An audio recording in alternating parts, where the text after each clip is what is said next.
Um, so good morning, everybody. Thank you for showing up. I thought I would start by sort of sharing two data sets to ground the discussion. The first data set on the left-hand side is a twisted cylinder in R3. So this is just a collection of points in R3 accumulating around a cylinder.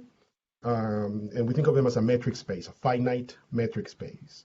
The second data set is on the right-hand side of the screen, and it's a collection of images of n by n pixels. So we think of them as points in Rn squared. And each image is essentially a line segment of fixed width, but the direction, the inclination of the line can be anything, and the position of the line within the image is also a variable. So hopefully you can see that if you look at the left edge of the images of the array of images, you will see that going down on the left is the same as going up on the right. So that's why this data set accumulates around a Mobius band. So a Mobius band in Rn squared. So those are the two data sets: a twisted cylinder in R3, a Mobius band in Rn squared, where each point is an image. And what I want to do now is I want to sort of compare several dimensionality reduction methods on these two data sets. By the way, if you have any questions, please just stop me. So here are 5 dimensionality reduction methods applied to the two data sets. The first row is the results of mapping the cylinder into R3. So the original cylinder was, of course, in R3, but if you just think of it as an abstract metric space and you try to embed it in R3, then this is the result of using these 5 dimensionality reduction methods. There's the bottom row is the same order for the Mobius band data set. And then the 5 methods are isomap, which is sort of a metric preserving algorithm, diffusion maps, which is based on the eigenfunctions of the diffusion operator, t-SNE, which is sort of a very popular method in deep learning, UMAP, which is actually based on topological ideas, and then Talam on the further right. So there is this sort of spectrum of sort of more metric data set to more topological, so more metric methods, I mean, to more topological methods. And then Talam is a work that we've been doing over the last couple of months here at Michigan State, and what it stands for is sort of topological assembly of locally Euclidean models. So I'm going to talk about Talam later in the talk, but I just wanted to show you the results first to sort of whet the appetite.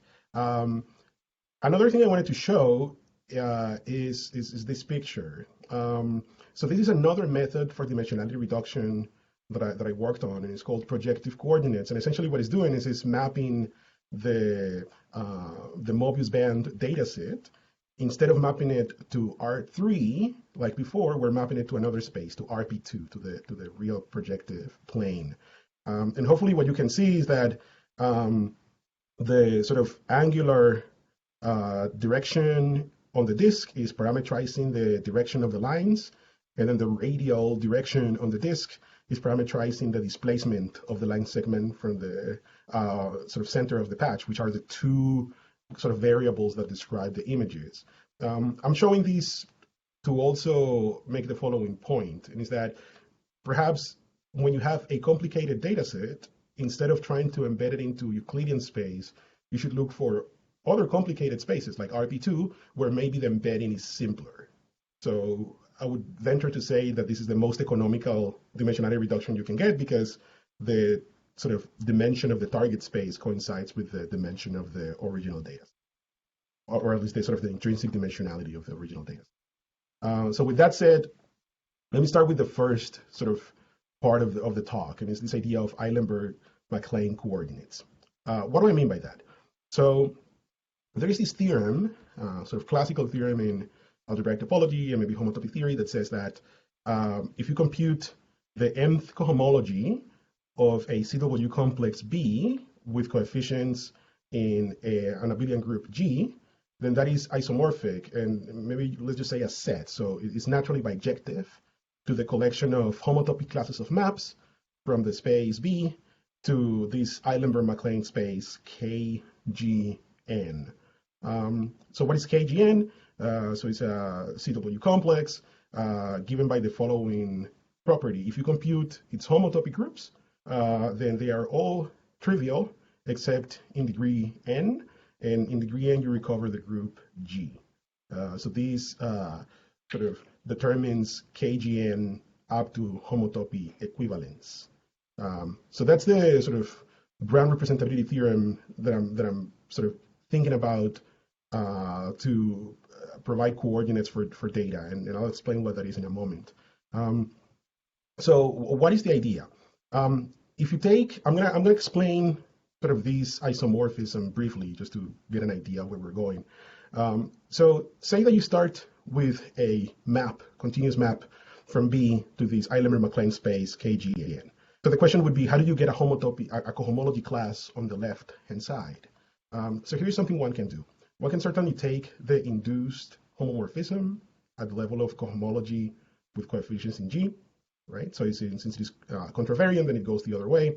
Then using maybe the Hurewicz theorem and the universal coefficients theorem, one can show that this is sort of naturally isomorphic to homomorphisms from G to G. And in particular, we have sort of one special element in the homomorphism group, which is just the identity. So we can apply F star to that element to get an element in the cohomology of B. And the claim is that this actually defines a bijection. And what I've been doing over the last couple of years is to essentially provide algorithms for the inverse of these functions.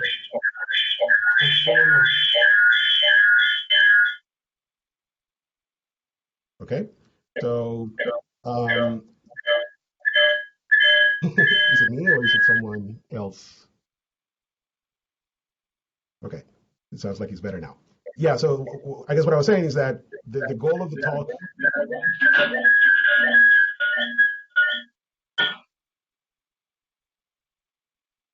is to sort of look at the inverse of this function, now from cohomology to homotopy classes of maps, at the level of data sets, where sort of I'm thinking of B as perhaps an open neighborhood around a data cloud.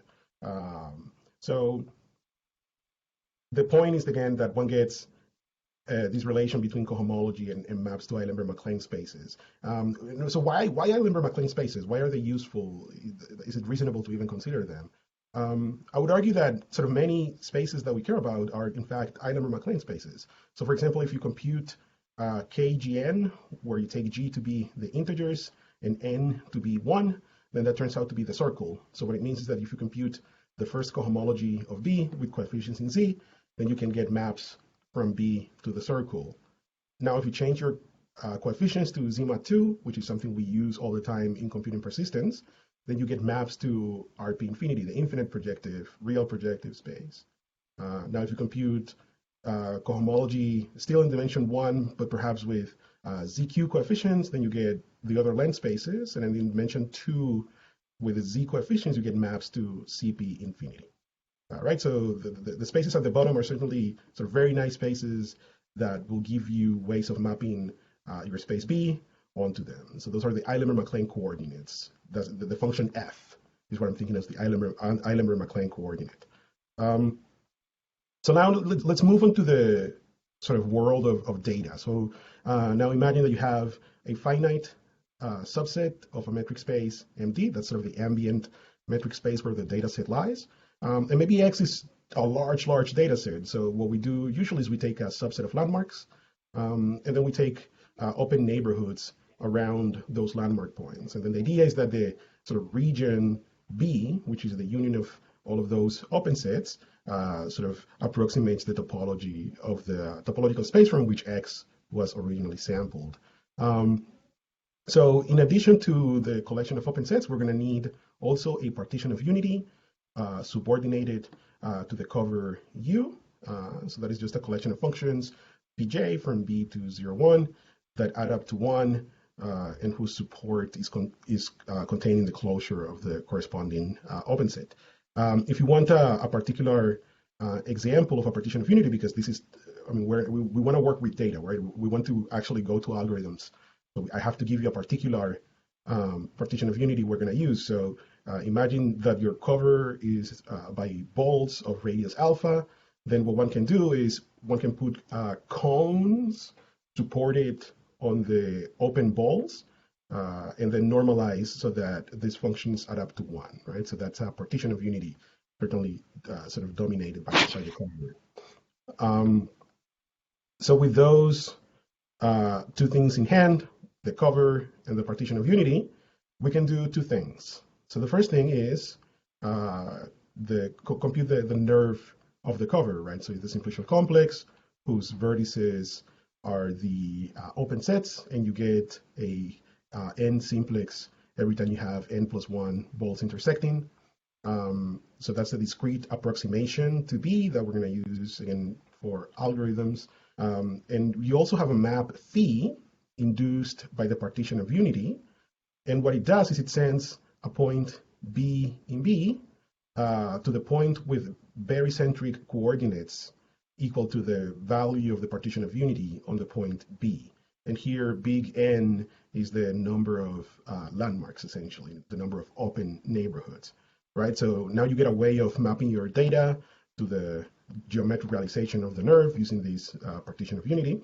And in particular, it gives you a way of going from the cohomology of the nerve to the cohomology of the underlying space B, the neighborhood around the data, and in particular to maps from B to these Eilenberg-MacLane spaces. So this is the game we're going to play. We're going to compute cohomology of the nerve, and from that, we're going to get maps from an open neighborhood around the data to these Eilenberg-MacLane spaces. Now, if I just give you a set of landmarks in a particular radius, and you compute the nerve of that cover, then you might sort of find these spurious topological loops, right? So a feature that maybe is not very indicative of the global behavior of the data. So we do the thing that we always do, right? So we vary the radius of the balls and consider sort of the associated filtration, and then consider cohomology of those nerve complexes.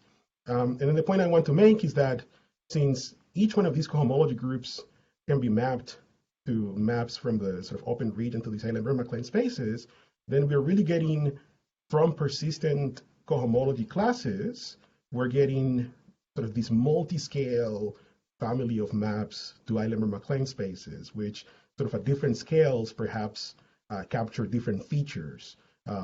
And are also sort of compatible across scales, because that's what persistence gives you.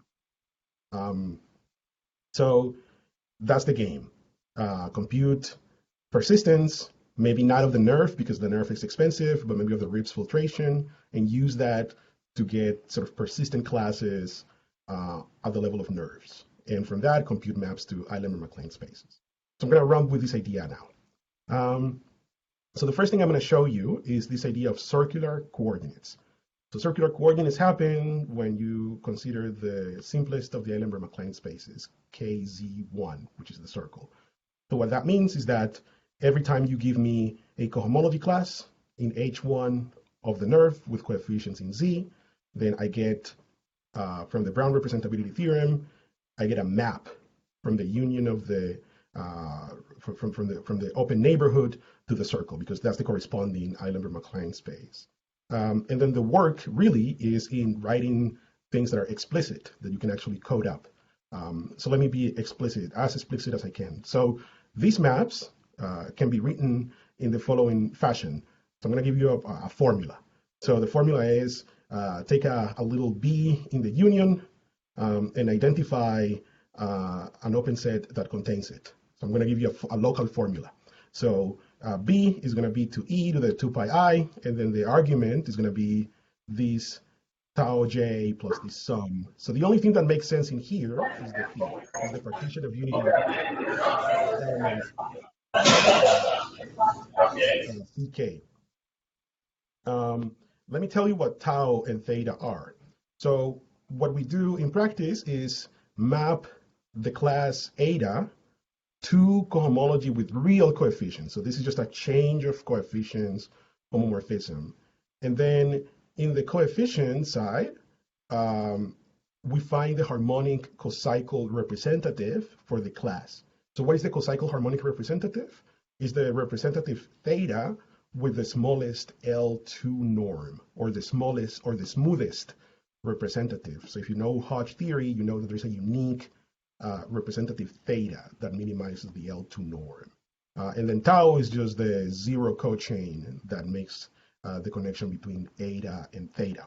So taking eta and theta and the partition of unity phi, you get this map from the union of open balls to the circle. So that's the circular coordinates algorithm, is first use persistence to find the class eta, then find the harmonic cocycle representative, and then use it to write down this formula for the map. Let me show you a picture with an example of how this works in practice. So let's see. There we go. So, so what is the data set? The data set is a collection of points sampled from around the unit circle with Gaussian noise. So those are the points that I'm seeing here in several colors. So the dark rings are the landmarks I selected from the data set. The region in gray is the collection of open balls around the landmarks. So they certainly cover the data set. So from those landmarks, I compute persistent cohomology in dimension 0 and 1. That is the persistence diagram you're seeing on the left.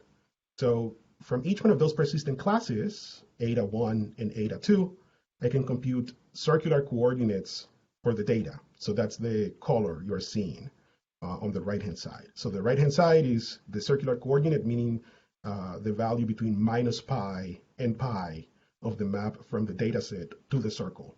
And hopefully what you can see is that sort of the best distribution of colors, sort of the smoothest distribution of colors, is on the upper left of this sort of quadrant.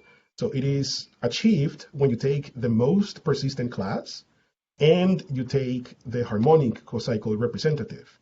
If you go to the upper right, if you still take the sort of the most persistent class eta 1, but use the integral cocycle instead, then you get a map that is not smooth at all. So it's sort of constant along a huge chunk of the data and then just spikes in a very concentrated region.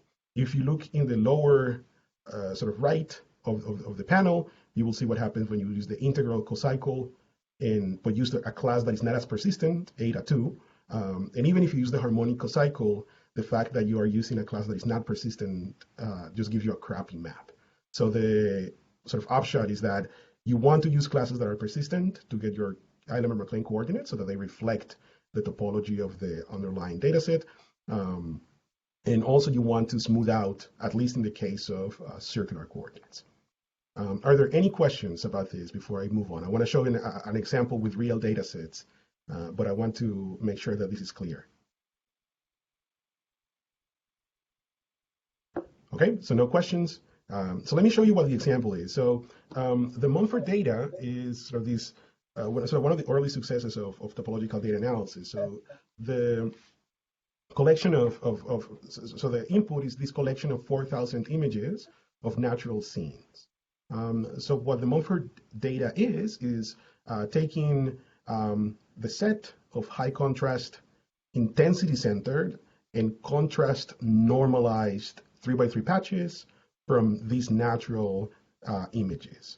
So intensity center means that you sort of subtract the mean of the patches, the mean of the intensity in each patch, and contrast normalized means that you just divide by the contrast. And by doing that, you get this collection of 3x3 high contrast, intensity centered, contrast normalized patches that look like this. So this is sort of a subset of the Mumford data. And what sort of one can see right away with a little of care is that these points accumulate around a sphere of dimension 7, that the sort of data set is all over this sphere, but that not all regions are equally densely populated. So there are some regions that are more important than others. So what one can do is just take those subregions, right? So you can give me a subregion that is very, very dense. So for example, here I'm showing you on the left the persistent homology in dimensions 0 and 1 for the sort of top 30% densest points in that data set. So you get these 5 one-dimensional features. I'm also including a 3D projection onto PCA, the principal component analysis of the same data set, just to try to argue that sort of linear methods are not sort of as good to disentangle what those 5 cycles mean about the data. So I'm going to use the circular coordinates sort of technique where we have 5 classes, eta 1, eta 2, eta 3, eta 4, and eta 5, numbered by their persistence, right? So each one of those can give us a circular coordinate on the data. So here I'm showing 3 combinations of those sort of cohomology classes and the associated circular coordinates by color. So this is a 2D projection using PCA again. And the dark rings are the landmarks I used for the computation. So we have 3 different circular coordinates, right? So that means that we can map the data to S1 in 3 different ways, or we can take the product, right? So we can map the data into the 3 torus. So let's just do that. So the left picture is showing you essentially the map from the data to the torus, to S1 to S1 cross S1 to cross S1, and I'm showing you also 2 projections onto the coordinate axis just to try to make sense of the picture. The thing I want to sort of indicate is that the torus has these identifications, right? So I'm showing a cube, a 3-dimensional cube, but the left and right sides are identified, the front and back are identified, and the top and bottom are identified. So really these line segments are not segments, but circles. In particular, you have 3 different circles. And I can show you the actual patches that populate each one of those 3 circles. And this is, at least to my knowledge, the sort of cleanest depiction of this data set, the 3-circle model, in a space that doesn't force you to have sort of overlapping points or sort of self-intersections in the embedding of the data.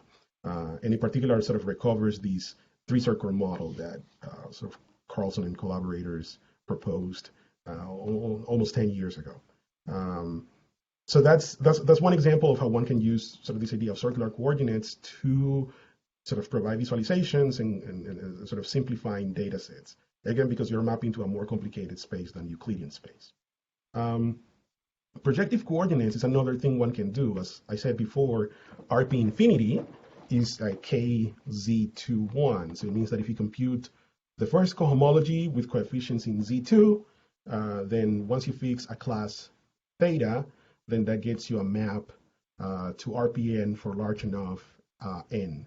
The map, if you want me to be completely explicit, just depends on the partition of unity we have in the background and the values of theta on the edges of the nerve, right? So theta jk is going to be just either plus or minus 1. So that's explicit, and we can compute it we can implement it in MATLAB.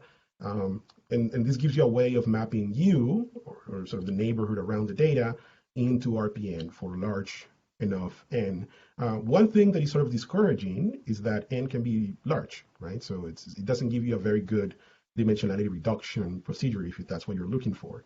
However, something else that we show is that RPN, these projective spaces, are sort of homogeneous enough that one can do things like PCA on them.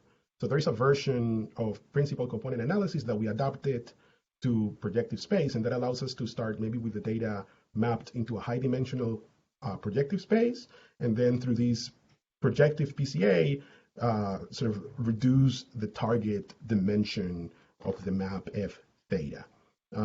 So going back to the beginning, to this idea of the Mobius band inside Rn squared, that was the data I described at the beginning of the talk. Here is the result of doing this projective coordinates business, of computing persistent cohomology on the data with Zima2 coefficients, using the most persistent class to map the data into RPN for large N, and then doing this projective PCA to reduce the dimension until RP2.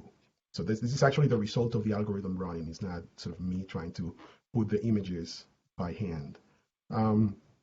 So that's projective coordinates. As I said before, we also have these lens space coordinates, and this is sort of recent work with my student Luis Polanco. And the idea is that these lens spaces, at least the infinite lens space, is a KZQ1, which means that if you have a cohomology class nu in H1 of the nerve with coefficients in ZQ, then you can get maps from the union of the open sets to the to a finite lens space, which is a quotient of a odd dimensional sphere by the action of a cyclic group. The same problem we had with projective coordinates before is also here, that the dimension of the original map might be high, but we also showed that these lens spaces support dimensionality reduction, and we actually do it.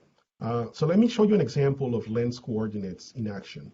It is useful to have an actual model for the lens spaces so that we can visualize things. So here's one model for a low dimensional lens space. So start with the unit ball in R3, and we're going to identify points as follows. Take the upper hemisphere, the boundary of the upper hemisphere, and take a point X. What you're going to do next is you're going to rotate X by 2 pi over Q counterclockwise, and then you're going to reflect it across the XY plane. So doing that, rotation and then reflection, gives you a way of identifying the upper sort of hemisphere, at least the boundary, only the boundary of the upper hemisphere with the boundary of the lower hemisphere. That quotient space is actually a model for the sort of two-dimensional lens space L2Q. And we're going to use it to visualize the following dataset example. So the dataset I have in mind is the Moore space MZ31. So how do you construct this Moore space? You essentially take a disk, the unit disk, let's say on the complex plane, and what you're going to do is you're going to identify points in the boundary by 2 pi over 3, right? So that's why the colors are in thirds. So just to say that again, the Moore space is the disk with points in the boundary identified by rotation by 2 pi over 3. So we generate a metric space that is consistent with the Moore space. The black dots are the landmarks we choose on the Moore space. And we compute also the persistent cohomology in dimension 1 with both Zima2 and Zima3 coefficients, just to see that you get the right cohomology, right? So you should expect that Zima2 doesn't see anything, but Zima3 captures the fundamental class of the Moore space, and we can see it that we have a persistent dot right in persistent cohomology in dimension 1 with Zima3 coefficients. So we use that class, the class in Z3, and the lens coordinates we already have to do the dimensionality reduction procedure. So on the left, you have the result of doing this lens PCA, this idea of first mapping your data using the cohomology class onto a high dimensional lens space, and then reducing the dimension sort of one at a time. And hopefully what you can see from the plot is that if you map onto the one-dimensional lens space, then you recover under 60% of the variance from the data. If you map into the second lens space, you recover around 70% of the variance. And that's the picture I'm showing on the right. I'm showing the data, the Moore space, mapped onto the lens space L2, 3. And the way the Moore space is being mapped is as a disk, a flat disk, whose boundary is the equator of the lens space. And then if you remember that we are sort of doing these identifications every third, then what you will realize is that the ambient space, meaning the lens space, is taking care of the identifications on the disk to recover the original Moore space. So if you try to do this in Euclidean space, it would be just a hassle, messy, impossible business to try to visualize the Moore space. However, inside the lens space, the Moore space is just a disk. It's just a disk on the equator. It's a very, very simple picture. Sorry.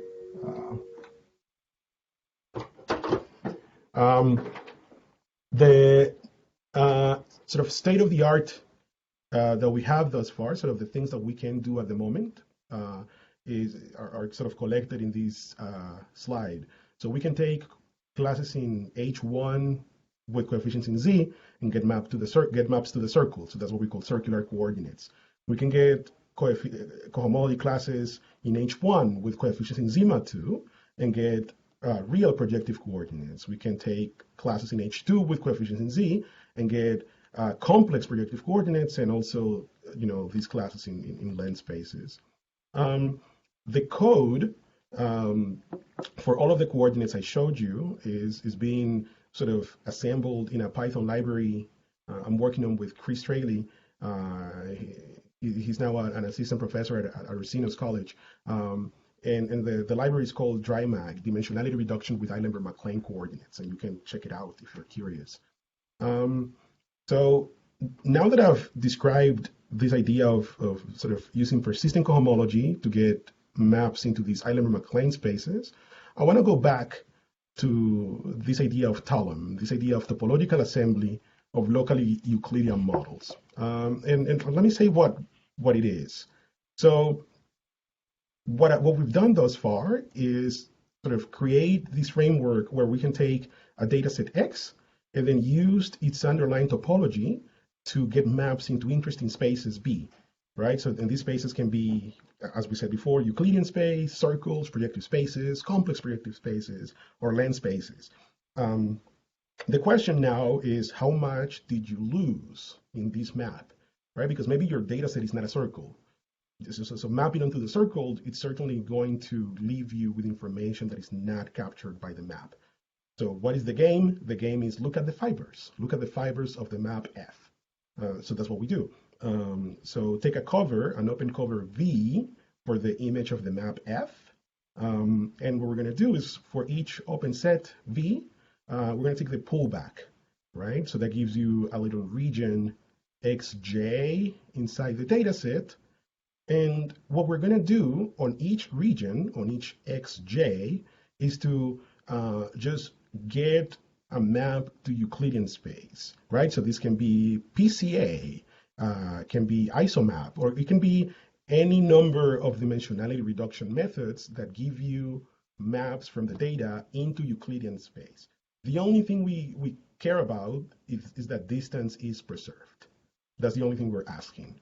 And this is what I mean by a locally Euclidean collection of models, or rather a collection of locally Euclidean models, is that I'm using the map F and the space B to capture the topology, hopefully as much of the nonlinear structure in the data, and then the leftover, I'm just going to parameterize it with Euclidean coordinates, and hopefully that does a good job.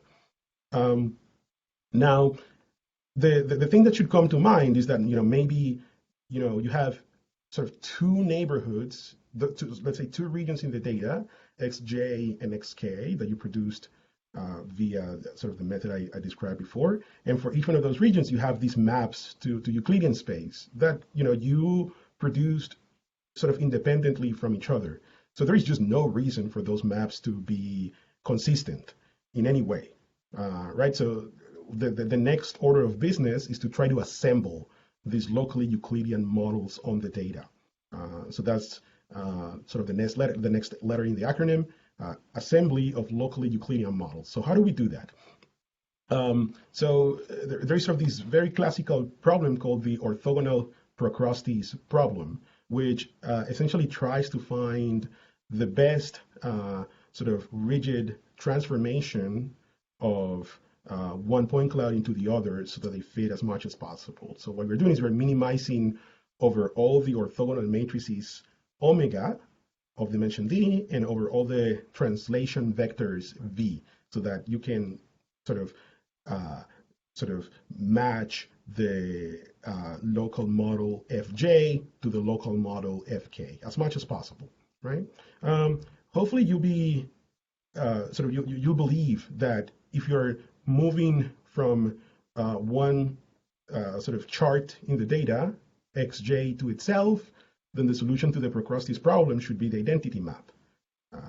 In that if you change the order of the indices, then the right thing to do would be to take inverses. The next thing, and perhaps this is less believable but not crazy, it's a kind of sort of a meta theorem. And I say meta theorem in the sense that I'm not giving you the hypothesis, but at least what I want to give is the flavor of the thing that should be true. And it's that if certain conditions are satisfied on triple intersections of these charts, meaning that if let's say that the triple intersections are big enough and the maps Fj, Fk, and Fl really do preserve distances, then sort of changing from the chart J to K and then from the chart K to L should be similar to just going from J to L directly. So once you get that, you get the sort of approximate cocycle condition for the sort of system of local transition functions. So here is where the topology comes in, right? So every time you have something that sounds like a cocycle condition, it means that you have something topological that you can leverage. So what is the thing that you can leverage? Well, we have this collection of local charts that cover the data, and we have these matrices, orthogonal matrices that satisfy some sort of cocycle condition. The thing that should come to mind is that this is approximately a rank D vector bundle over the nerve of this collection of charts. And indeed it is. So now that you have sort of vector bundles, or at least that's something that seems like a vector bundle, then you can appeal to the way vector bundles are classified, namely as maps to Grassmannians or locally as maps to Stiefel manifolds. And that's what we do. We take our collection of charts, the collection of transition orthogonal matrices, and we use that to construct these frames into the Stiefel manifold. So it's a sort of a high dimensional Stiefel manifold. And the idea is that the frames are telling you how the local charts, how the local Euclidean models are to be assembled. And the thing that we show is that one can actually start with these frames in a sort of relatively high dimensional Stiefel manifold and reduce that dimension so that the ambient space where I'm taking the frames is a little bit smaller, right? So we just go ahead and do that. We reduce the dimension of the frames that define the sort of vector bundle I prescribed before. So let me put everything together. I have these frames, Pj, that sort of on each chart of the data tell me what is the d-dimensional frame in which to put the local Euclidean models. And I have them so that the transition from one chart to the next, from one frame to the next, is given by these sort of, by the matrices that came out of the orthogonal Procruste's problem. Then I take the assemblage map, which is the output of the Talam algorithm. So it takes the partition of unity that I have in the background, I take the frames, I take the locally Euclidean models, those are the FJs, and there are these tau J's in the background. So the tau J's are just a shift that one computes so that one can assemble everything correctly.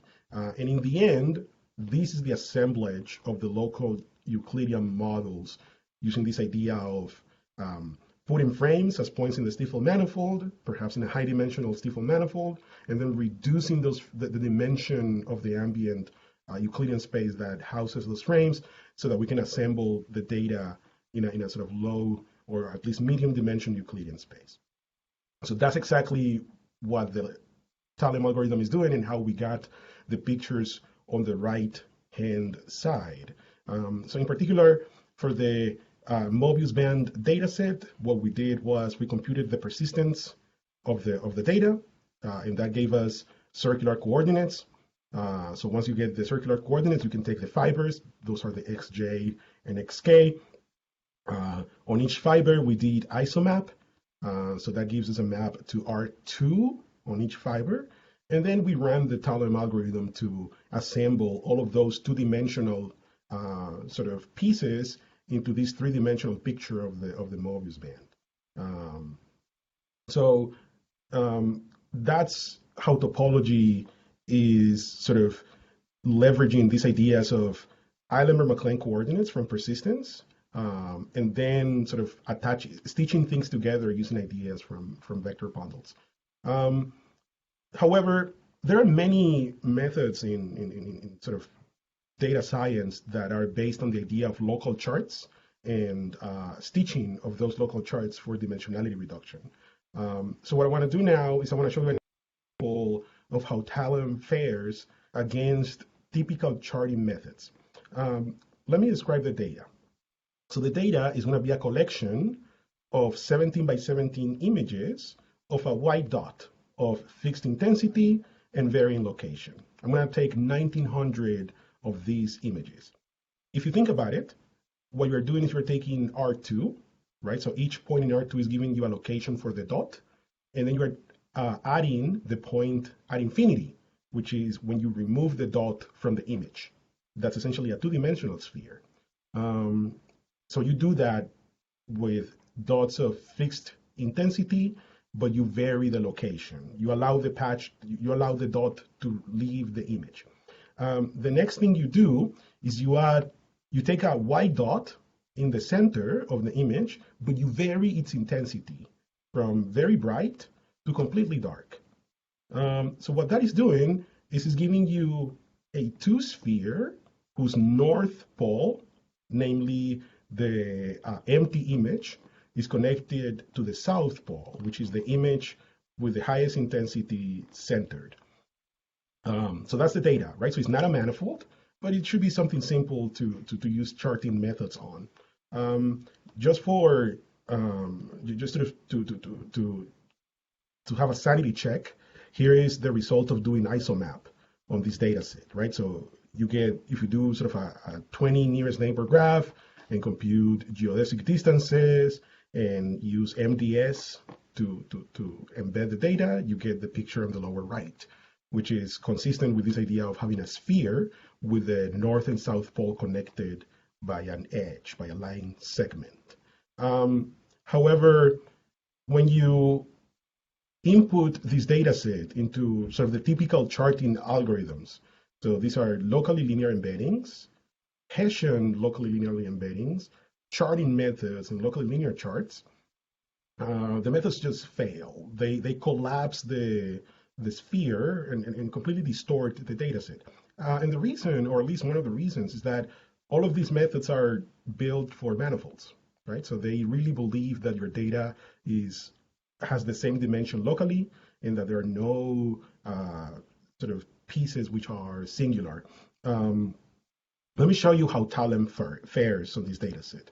So this is the result of doing Talam. So what we did here was to cover the data set with local regions xj, and then do sort of the entire thing we did before, which was sort of do locally something Euclidean. So we did isomap on each two-dimensional chart, then used these orthogonal matrices to the Procrustes problem, right? To align the local two-dimensional charts, then moved that to using the sort of the map to the Stifel manifold to get a consistent chart across the entire data set, and then reduced the dimension of the Stifel manifold to get a map into R3.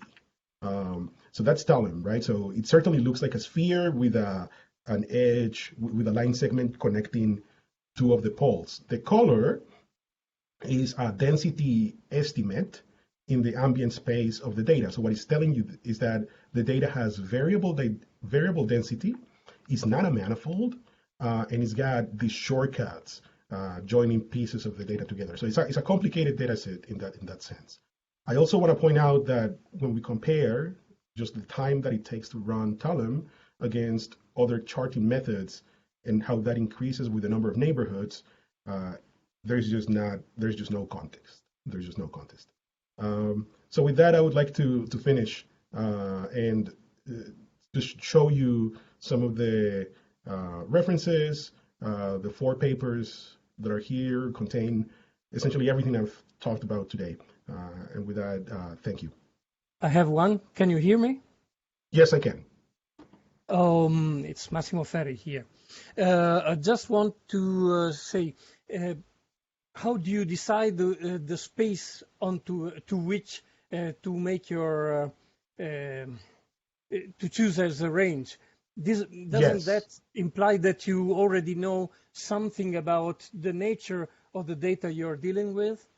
That's a very good question. So the answer is that we operate exactly like just as when you do persistent homology computations, which is, I'm using this formula, right?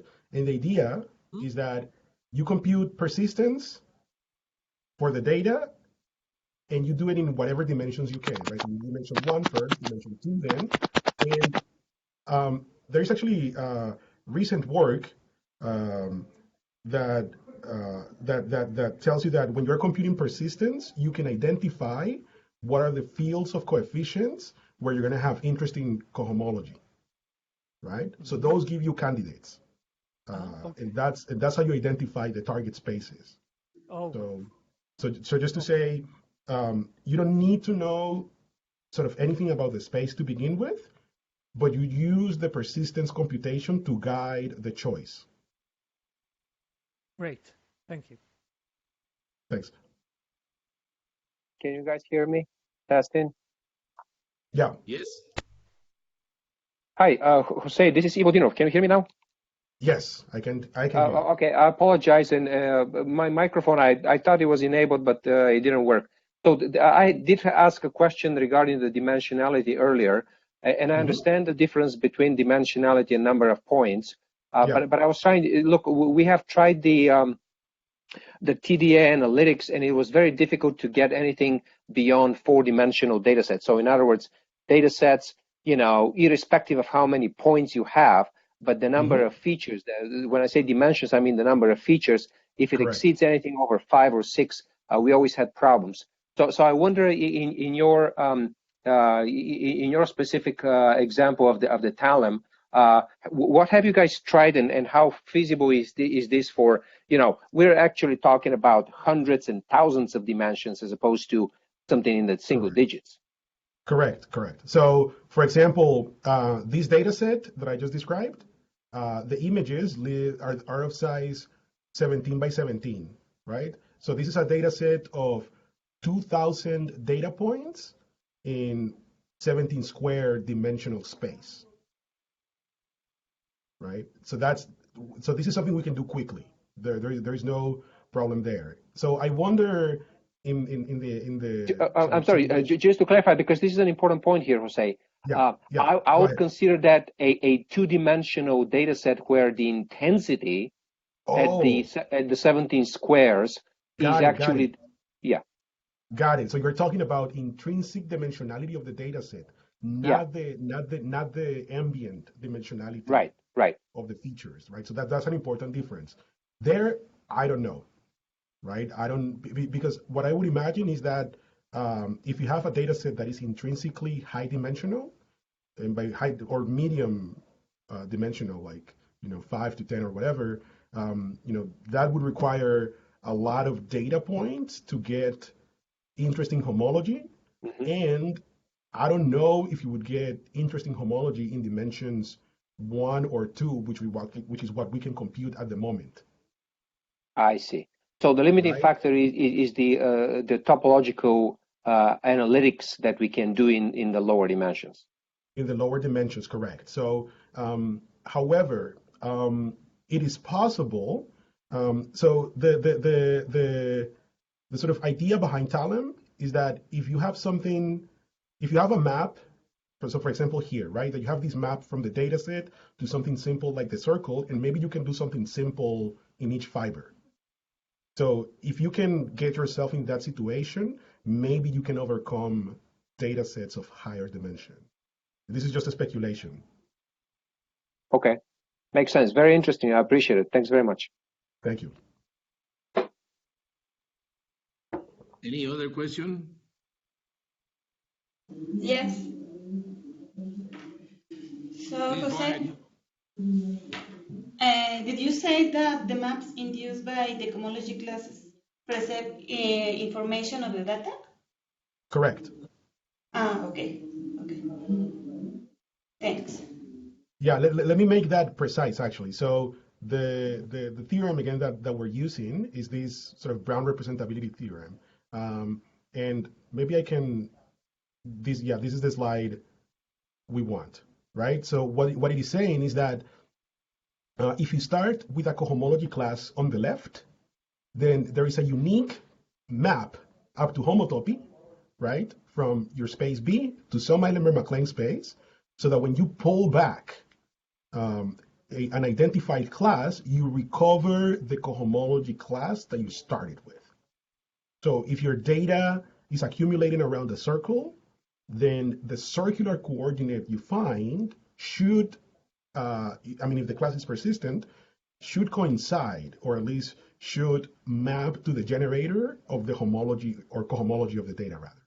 So it is in that sense that these maps preserve topology. Does that make sense?